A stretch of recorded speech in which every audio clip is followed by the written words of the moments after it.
وإليكم هذا الزامل من أخوكم الشاعر أبو أحمد علي صالح سبيه القايفي بعد استشهاد المغدور به ردفان زيد حسين ناصر لاهب قرية واسطة.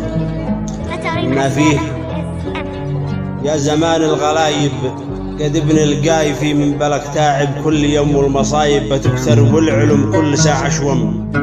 أدري نصاحب جريمة هزت الطفل والشايب، واصبح الكل غاضب من الغدار والقاتل المجرم.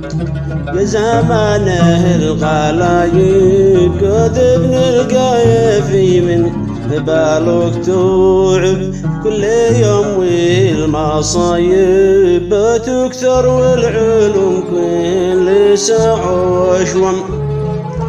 قدر صاحب لصاحب جريمة هزت الطفل والشويب، واصبح الكل غاضب من الغدار والقاتل المجرم. يا زمان الغلايب قد ابن القايفي من بالك توعب، كل يوم والمصايب تكثر والعلوم كل ساعة وشوم.